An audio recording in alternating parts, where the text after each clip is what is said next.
Yep, the Sun, Casemiro. The Times, United closing in on 60 million Casemiro.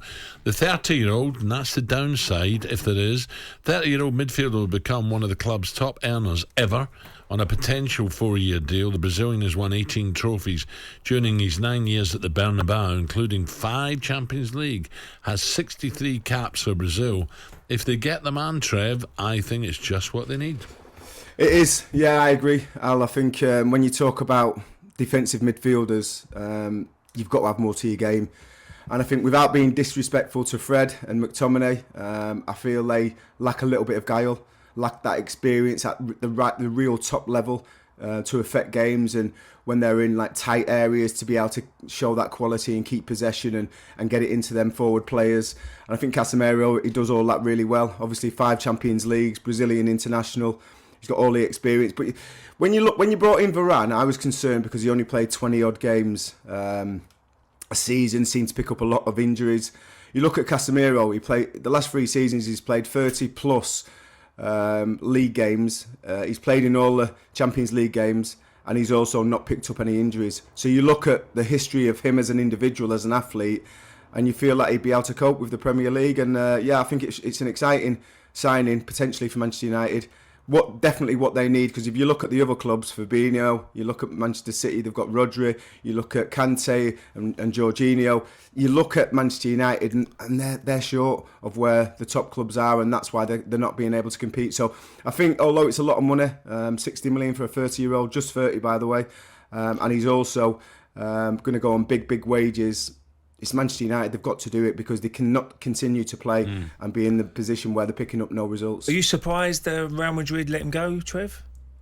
I think he's in his last year, isn't he, Ray? So right, okay. So it's good money for Real Madrid. Yeah, good money for them to get 60 million for a 30-year-old. And it's a good deal for Casemiro as well, isn't it? Of course it is. You know, double his money. Lad, he'll be coming from humble beginnings, and that'll set his family up for generations to come. But not only that, you look at Real Madrid, and they've got some really exciting central midfielders coming through. So whether he was going to play as much anyway, we don't know. So I think everyone, if that deal does get done, who would he play with in that midfield? Would it be Fred because the Brazilian connection? Maybe that they can possibly, but maybe possibly play with Fred, but maybe also you look at the shape that Manchester United have been playing with, that double pivot, and you look at the other clubs and they're not playing like that. They need more.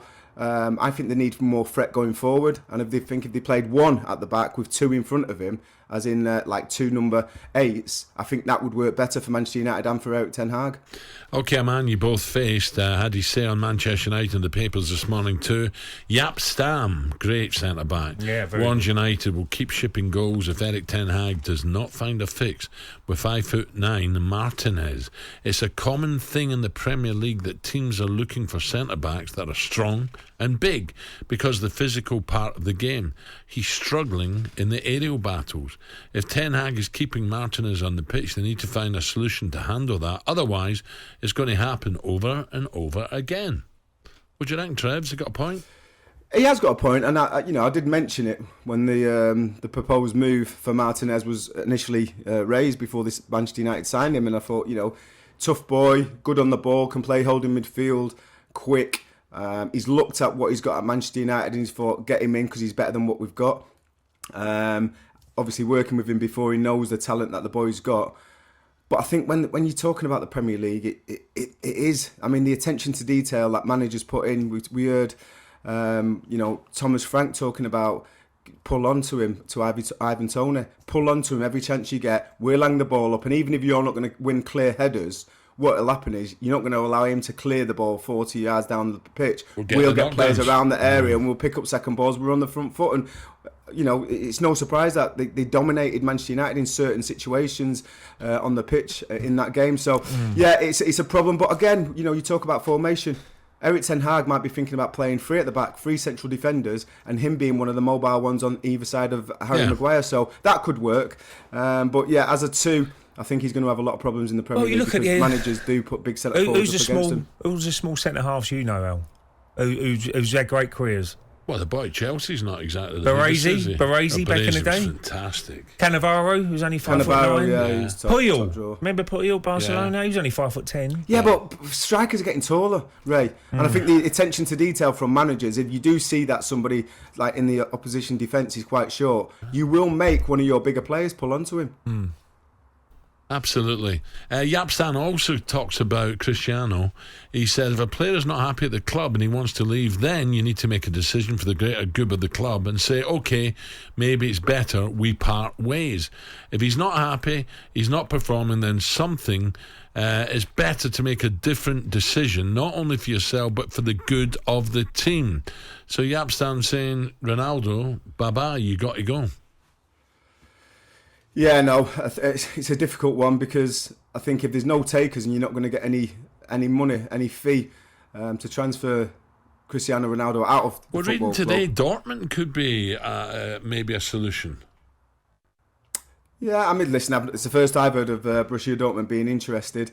I understand, why, because Sebastian Haller having the problem with testicular or a tumour.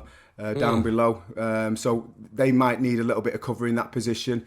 We wish him well, by the way, Sebastian. Horrible. But going back to Cristiano, this should have been done a long time ago. And the fact that they're going in for Anthony and putting an €80 million bid in this late in the day, it's not going to happen. They're going to have to absolutely break the bank to make things happen. Eric Ten Hag should have got this in order as soon as he arrived at Old Trafford, because it should have been paramount to him going forward for the rest of the transfer window. Yeah, but it's not easy getting players out, Trev, is it?